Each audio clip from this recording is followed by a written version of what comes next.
Assalamualaikum warahmatullahi wabarakatuh. Salam rahayu, salam sejahtera bagi kita semua. Moga Gusti Allah bagi rahmat dan keberkahan bagi kita semua, amin.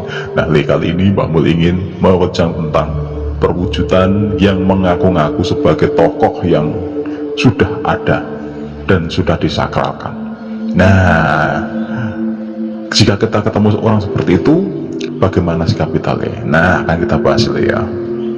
Pertama, yang kita hadapi di sini adalah sosok gaib yang memang kita belum pernah kita ketahui.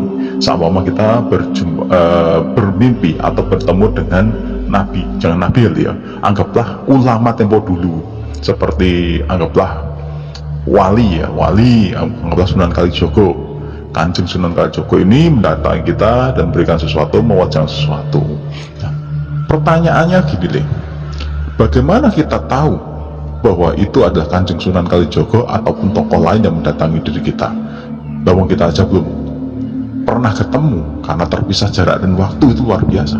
Nah, yang pertama satu, untuk mengetahui seperti itu kita perlu tabayun ya. Tabayunnya adalah ketika kita bertemu seperti itu, amalan apa yang kita lakukan. Nah, itu penting. Kita melakukan amalan apa? Apakah karena kita angan-angan saja? Apakah karena melek bunyi? Apakah karena zikrullah? Apakah karena sesuatu yang memang bukan kehendak kita? Intinya kita mendapatkan ilham atau hidayah ataupun karomah. Wallahu alam. Nah, itu yang penting deh. Yang kedua adalah ketika kita mendapatkan itu, nah ini penting sekali ya, kita melakukan amalan yang berdasarkan guru deh. Nah, ini guru ini penting banget nanti.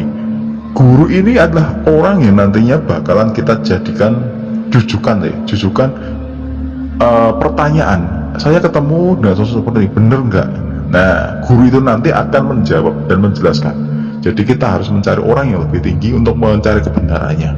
Jika selaras, oh ya benar, ini adalah goibnya. Nah, goibnya bukan sosok yang asli ataupun sosok yang menyerupai, karena rata-rata adalah sosok yang menyerupai dan mengaku-ngaku. Ini masalahnya.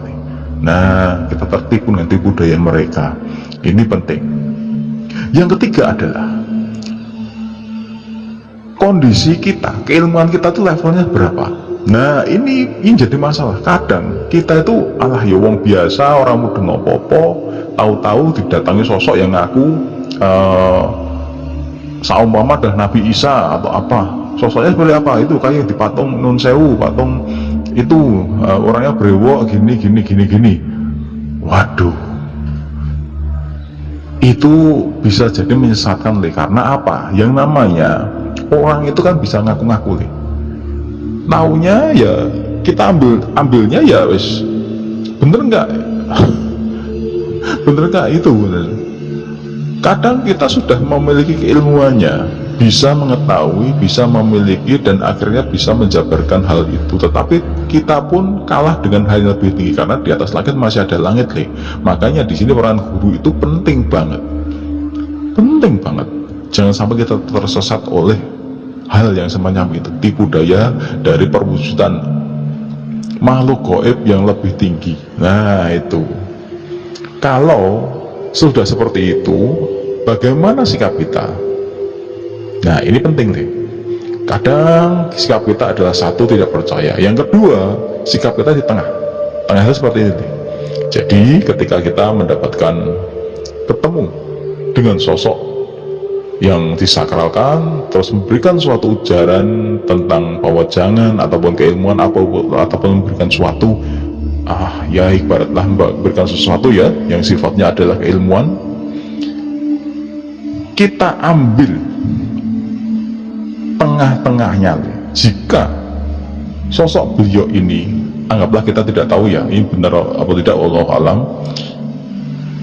selama tidak menjauhkan kita dari ajaran Tuhan, tidak menyekutukan Gusti Allah, selama itu tidak menyimpang dari ajaran agama yang ada, itu tidak masalah Tetapi kalau sudah menyimpang, jangan sholat, jangan ke gereja, jangan ke pura.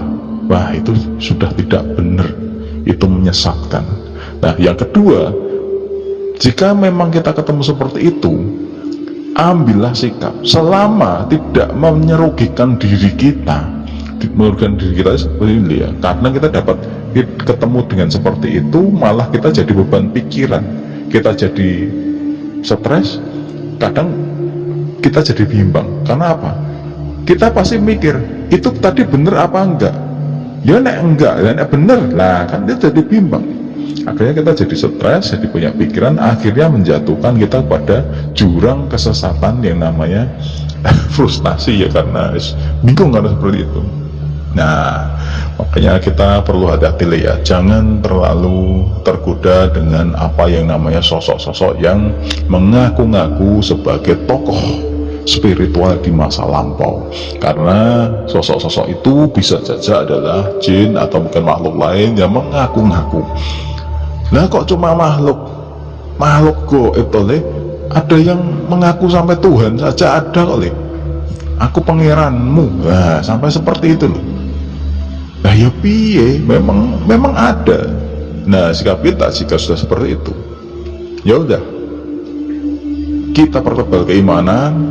Tidak mungkin yang namanya orang yang orang biasa dengan keimanan tertentu, ini gak level yang tertentu kok didatangi dengan sosok yang spiritual yang sangat luar biasa. Ya ada, tapi kan tidak seperti itu kecuali memang ya kita sudah pada taraf keimanan dan keilmuan tertentu, ya monggo loh.